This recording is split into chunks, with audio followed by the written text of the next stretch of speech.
அனைவருக்கும் வணக்கம். அருணகிரிநாதரை சிந்திப்போம், கந்தர் அனுபூதியை பற்றி சிந்திப்போம் என்ற கருத்தாக்கத்தில் நாம் தொடர்ந்து கந்தர் அனுபூதியை பற்றி சிந்தித்து வருகிறோம். இன்றைக்கு பார்க்கின்ற பாடல் 13வது பாடல். மிக அருமையான பாடல். உலக தத்துவங்களை எல்லாம் மிக அருமையாக உள்ளடக்கி ஒரு ஆதி பரம்பொருளினுடைய அம்சத்தை இதில் அழகாக சொல்லியிருப்பார். அவன் அருளாலே அவன்தாள் வணங்கி என்று மாணிக்க வாசகர் சொல்வது போன்று அருணகிரிநாதரும் இறைவனை அறிய வேண்டும் என்று சொன்னால் அவனுடைய அருள் கொண்டுதான் அறிய முடியுமே தவிர நம்முடைய பகுத்தறிவால் அவனை அறிய முடியாது. அவன் நம்மையெல்லாம் தாண்டி ஒரு தனித்துவமான உடையவன், தனிப்பெரும் கருணையாக இருப்பவன், அவன் தனிப்பெரும் ஜோதியினுடைய ரூபமாக இருப்பவன் என்ற நிலையை அவர் அருளால் உணர்ந்திருக்கிறார். அந்த உணர்ந்ததை இந்த பாடலிலே அழகாக சொல்லியிருக்கிறார். எனவே முருகன் உங்களை ஆட்கொண்டால் அவன் ஆதி பரம்பொருள் அம்சம் என்பதை நீங்கள் உணர முடியும் என்பதை இந்த பாடலிலே தெளிவுபடுத்துகிறார்.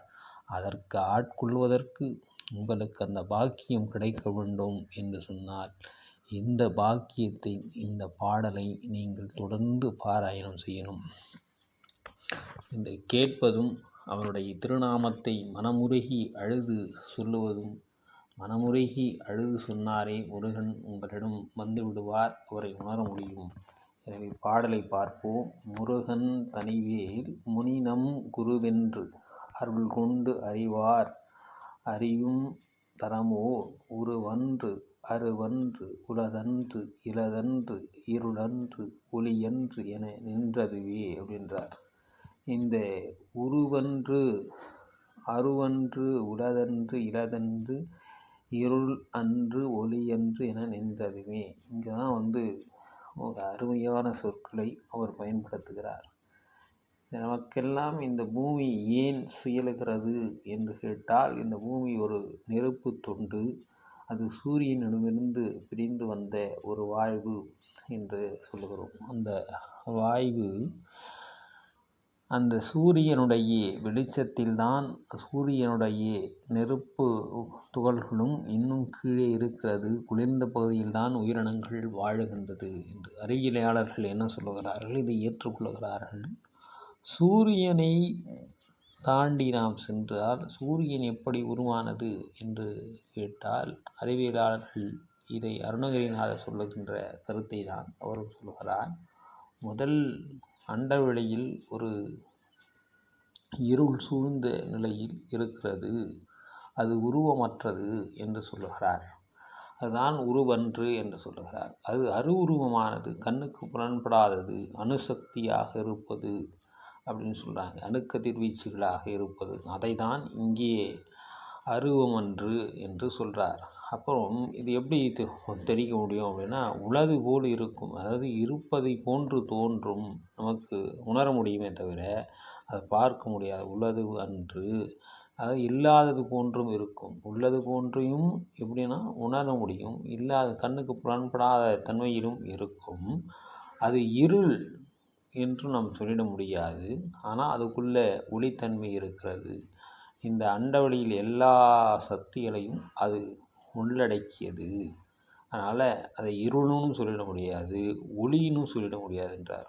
இருள் அன்று ஒளி என்று என நின்ற அதுவே அப்படின்றார். அதுதான் ஆதி பரம்பொருள், ஆதியினுடைய ஜோதி அப்படின்னு சொல்கிறார். இந்த சூரியனை இயக்குவது எதுன்னு சொன்னால் இந்த சக்தி, அதாவது பிளாக் ஹோல் இருக்குதுன்னு சொல்கிறாங்க இல்லையா, அதுக்கப்புறம் போய் பார்த்தீங்கன்னா எல்லாம் கதிர்வீச்சு, ஒரு எம்டி பிளேஸ் இருக்குது அப்படின்னு சொல்கிறாங்க. இந்த அண்டவெளியில் அந்த எம்டி பிளேஸினுடைய வடிவம் என்ன அப்படின்னு பார்த்தா ஃபுல்லாகவே வானத்தில் கருநிறமாக காட்சி கொடுக்கிறது. அதெல்லாம் அணுக்கதிர்வீச்சு. அது ஒரு மையப்புள்ளியிலிருந்து இந்த போஷா அடிக்கிறது. நாதப்பறையன ரன்னு என்னோ அப்படின்னு திருவாசகத்தில் சொல்கிறார்.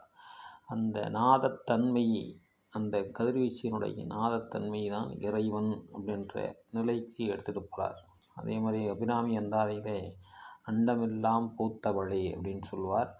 அண்டத்தில் எல்லா இடத்திலும் இறை துளிகள் சிதறி கிடக்கிறது என்று 2012 ஒரு போஷோ என்பவர் இந்த ஒரு நூலை எழுதி வெளியிடுகிறார். இந்த கருத்தை அருணகிரிநாதரும் அவருடைய முருகப்பெருமானுடைய அருளை பெற்றதனால் இந்த ஆதி பரம்பொருள் முருகப்பெருமான் என்பதை உணர்ந்து அந்த ஆதிசக்தி ரூபமாக இருக்கிறான் என்பதை எல்லா உயிர்களும் இந்த சூரியன் இயங்குவதற்கு மட்டுமில்லை, நமக்கு சூரியனிலிருந்து நாம் பார்த்தோன்னா பூமி ஒரு தூசு.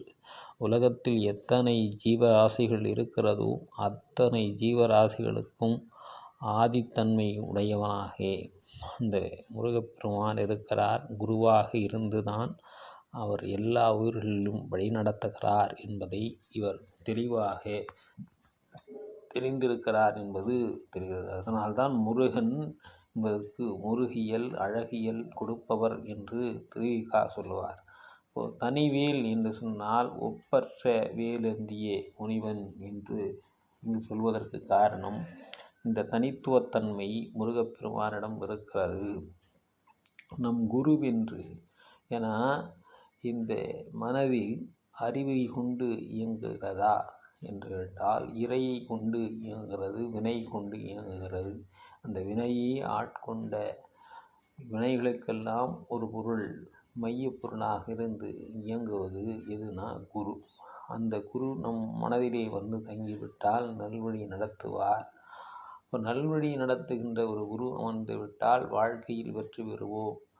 அர்ஜுனன் கிருஷ்ணனுக்கு நல்வழிப்படுத்த வந்தது போன்று பாண்டவர்கள் 5 பேர் வெற்றி பெற்றார்கள் என்று சொன்னால் அங்கு இறைவழி நல்வழிப்படுத்தியது. அப்போ இந்த பஞ்சபூதங்கள் ஆகிய இந்த உடம்பை இறை என்ற தேர் ஊட்டினால் மட்டுமே நாம் வெற்றி பெற முடியும். அப்போ இந்த இறை என்ற தேர் நமக்குள்ளே வர வேண்டும் என்று சொன்னால் மனமுருகி நீங்கள் முருகனை பிரார்த்தனை செய்கின்ற பொழுது உங்கள் மனதுக்குள்ளே நின்று அவர் உங்களை வழிநடத்துவார். அதற்காக தான் அவனுடைய அருளாலே அவன் தாள் வணங்கி என்று சொல்லுகிறார்.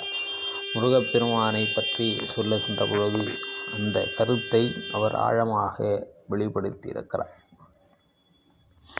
எனவே நீங்கள் இந்த பாடலை பாராயணம் செய்து வாருங்கள். உங்களுக்கும் முருகன் மனதிலிருந்து நல்வழிப்படுத்துவார். அந்த ஆதிப்பரம்பொருளினுடைய தன்மையை உங்களுக்கும் உணர்த்துவார் என்று சொல்லி நாளை சந்திப்போம். தினமும் முருகன் அருளை சிந்திப்போம். மறக்காமல் சப்ஸ்கிரைப் பண்ணிட்டு பாருங்கள். நன்றி, வணக்கம்.